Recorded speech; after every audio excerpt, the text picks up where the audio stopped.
is not hard to find someone who is willing to help a stranger, but seldom does one find somebody who's willing to die for a stranger.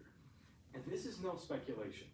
To quote the passage, American Involvement in the Korean War by Hyung-Kyu Park, both the Korean and Vietnam Wars were supported to much the same degree and largely by the same segments of the population, which never rose above 50%.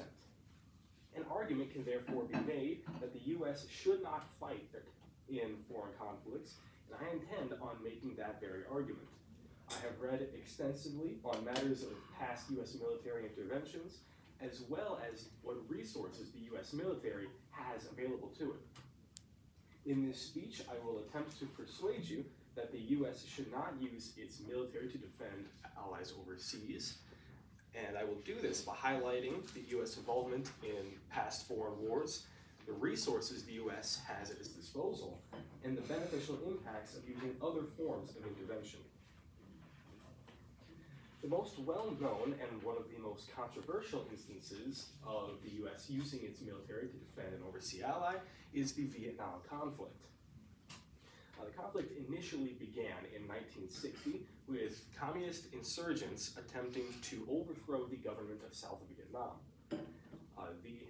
To paraphrase the book, People's Wars in China, Malaya, and Vietnam, Chapter 8, The Vietnam War, 1960 to 1975, by Mark Alper, the U.S. had provided aid from 1960 to 1965, yet the South Vietnamese forces were yet unsuccessful.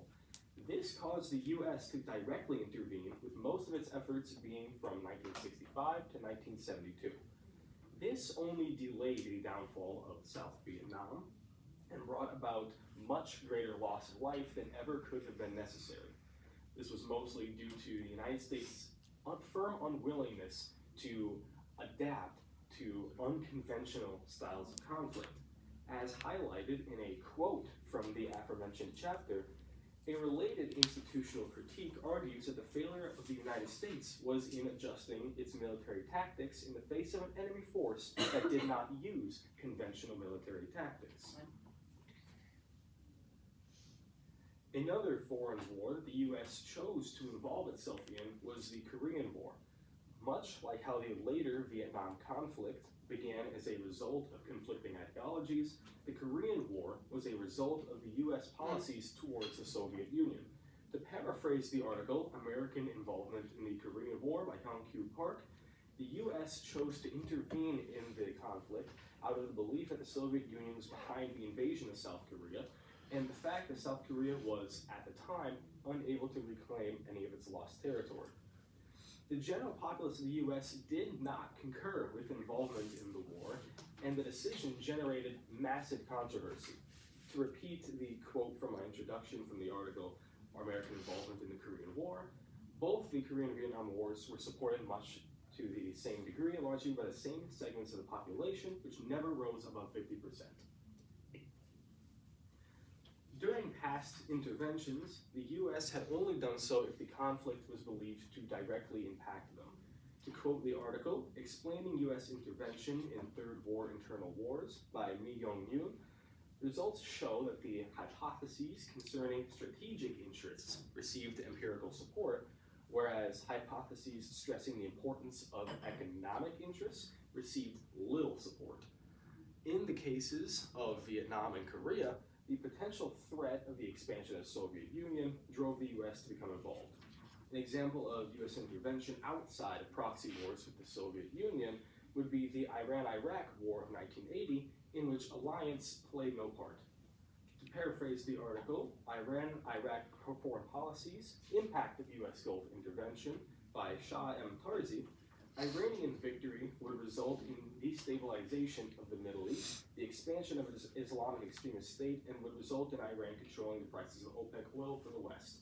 To quote the article directly, America's military role as a balancer helped Iraq to achieve its goals by ending the war through a negotiated settlement. This event shows how the U.S. ought not to, and often does not, aid foreign nations based on alliance. The U.S. is one of the wealthiest nations on Earth. This is no secret. It is also well known for the habit of dumping outrageous amounts of funding into its military. Here I have some graphs taken from the research report, Competing in Military and National Spending by Anthony H. Kordsman and Grace Huang, that show the difference between US and its competitors in military spending. The graph on the left, as you can see, the gray lines represent the United States' military spending in millions, and the orange bars represent China's military spending, the blue representing Russia's military spending. You can barely even see Russia's by comparison to the others, and the US is way ahead of China. Same thing reflected in this graph. Then this one shows the impact of or what portion of the GDP nations are spending on their military. As you can see, Russia is very close to the United States, meaning that even though they aren't funding much, they aren't going to be able to put more funding into their military. And then China, whilst being fairly far behind in terms of its percentage of GDP, even if it were to catch all the way up to match the burden of our spending, it's still not going to be equivalent or even let alone outdoing us in terms of military spending. A quote from the aforementioned research report also highlights an additional aspect of the estimates. The estimates of the burden that military spending places on the total size of the Russian and Chinese economies as a percentage of GDP in Chart 12 and Chart 13 also seem to sharply underreport the real burdens that they place on their respective economies. With the resources available to the US military and the significant lead it has on its competitors, a substantial amount ought to be reallocated to other forms of assisting foreign nations, such as increasing foreign aid programs. While the effectiveness of any form of foreign aid is often debated, it cannot be denied that the trade-off of keeping our soldiers safe from a war in a faraway land is worth it, at least on our part. A testament to the potential for foreign aid in times of conflict can be seen in a quote from the article Foreign Aid versus Military Intervention on the War on Terror by Jean-Paul Azam and Veronique Thelen. We find that foreign aid is effective for reducing terrorism. It's actually used by donors to this end. In this speech, I attempted to persuade you that the US should not use its military to defend allies overseas. I did this by highlighting US involvement in foreign wars, the resources the US has at its disposal, and the beneficial impacts of using other forms of intervention. To quote former British Prime Minister Neville Chamberlain, "In war, whichever side may call itself the victor, there are no winners, but all are losers." Thank you for listening to my speech.